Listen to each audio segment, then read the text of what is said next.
Hello everyone, আজকে আমরা বইয়ের 23-24-এর খুব সহজ একটা ফিজিক্সের প্রবলেম সলভ করব। শুরু করা যাক। প্রশ্ন বলা হয়েছে বিমান উড্ডয়নের ন্যূনতম বেগ 80 কিলোমিটার পার আওয়ার, রানওয়ের দৈর্ঘ্য 100 মিটার, বিমানের ভর 10,000 কেজি। উড্ডয়নের জন্য ইঞ্জিনকে ন্যূনতম কত বল দিতে হবে? অ্যাডিশনাল ইনফরমেশন দেওয়া আছে ঘর্ষণ গুণাঙ্ক মিউ ইকুয়ালস টু 0.2 এবং অভিকর্ষ ত্বরণ জি ইকুয়ালস টু 9.8। আচ্ছা, বিমানটা ভাইয়া উড্ডয়নের আগ পর্যন্ত রানওয়েতে সরল রৈখিক পথে ভূমি দিয়ে চলে। সেক্ষেত্রে আমরা গতির সূত্র ইউজ করতে পারি যে V square equals to U square plus 2as। উড্ডয়নের আগে যখন রানওয়েতে চলাচল করবে বিমানটা, তারও একেবারে শুরুতে আদিতে আমার বেগ ইউ ছিল, একটা সময় বিমানটা স্থির ছিল 0 মিটার পার সেকেন্ড।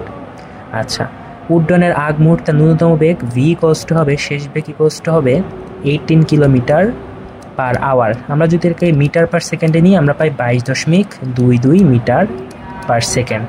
আচ্ছা, এস ডিস্টেন্স কি? রানওয়ের দৈর্ঘ্য হবে আমার 100 metre.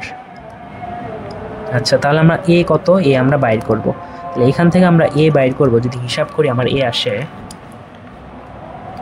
22.22 whole square divide by 2 divide by 100।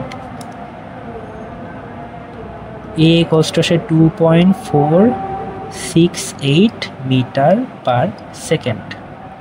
তাহলে আমরা আমাদের প্রথম পার্টটা করে ফেলছি যে আমার কাছে চলে আসছে ত্বরণ এ কত, ত্বরণের মান আমরা বের করে ফেলছি। আচ্ছা, এরপরের অংশে যাওয়া যাক যে ভাই আমার যে ইঞ্জিনটা আছে, ইঞ্জিন মোট বল প্রয়োগ করে এফ টোটাল। তাহলে আমার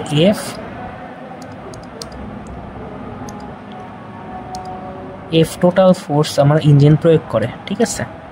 যেহেতু এখানে ঘর্ষণ গুণাঙ্ক দেওয়া আছে প্রশ্নে, তার মানে এখানে ঘর্ষণ বলও কাজ করছে। তাহলে আমার ইঞ্জিন যে বলটা টোটাল দেয় তার মধ্যে কিছু একটা বল আমার ঘর্ষণ বল অতিক্রম করতে ব্যবহৃত হয়, তাই না? তাহলে আমার এফ টোটালের ব্যয় হয় হচ্ছে কি এফ কে ঘর্ষণ বল প্লাস বাকি থাকে আমার এফ এফেক্টিভ, ঠিক আছে। যতটুকু বল এর ফলে আমার বিমানটা উড্ডয়ন হয় এফ এফেক্টিভ, আর যতটুকু আমার রানওয়ের ঘর্ষণ কাটাইতে ব্যবহৃত হয় এফ কে, আর এই টোটাল মিলে হয় এফ টোটাল। আমার বলছে যে ইঞ্জিনকে ন্যূনতম কত বল দিতে হবে, মানে এফ টোটাল কত, এটা আমার বের করতে হবে। আচ্ছা, এখন আমরা এফ কে আর এফ এফেক্টিভটা বাইর করি।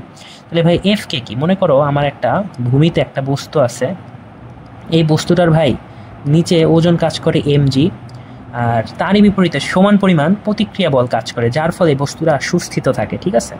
এখন আমরা যদি বস্তুটাকে ডানে বা বামে মানে ভূমি বরাবর যদি টানতে চাই, তাহলে আমার বস্তুটা একটা ঘর্ষণ বল অনুভব করবে। ঘর্ষণ বল এফ কে ইকুয়ালস টু এই ভূমি আর হচ্ছে বস্তুর মাঝে যে ঘর্ষণ গুণাঙ্ক আছে মিউ, ঘর্ষণ গুণাঙ্ক ইনটু প্রতিক্রিয়া বল আর। আর এই ক্ষেত্রে আমার আর ইকুয়ালস টু কি? বস্তুর ওজনের সমান mu into mg। Same goes for the বিমান। এফ কে এর জায়গায় আমরা লিখবো মিউ ইন্টু স্মল হাতের mg প্লাস এফ এফেক্টিভ কত? বস্তুর যে কোনো একটা বস্তুর ক্ষেত্রে যদি এ ত্বরণ থাকে, এম ভরের বস্তুর বল হবে এম এ, ঠিক আছে। তাহলে আমরা এখান থেকে যদি স্মল এম কমন নিই, আমার থাকে মিউ জি প্লাস ত্বরণ এ। এম কত? বিমানটার ভর দেওয়া আছে 10,000 কেজি,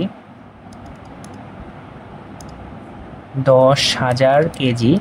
মিউ দেওয়া আছে ঘর্ষণ গুণাঙ্ক 0.2, জি জানি 9.8, ত্বরণ বাইর করছি 2.468।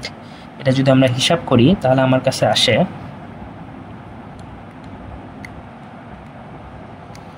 10,000 গুণন 0.2 গুণন 9.8 প্লাস 2.468, 44,280 নিউটন। অথবা আমরা এটাকে লিখতে পারি 44.28 কিলো নিউটন। প্রায় কেন লিখলাম?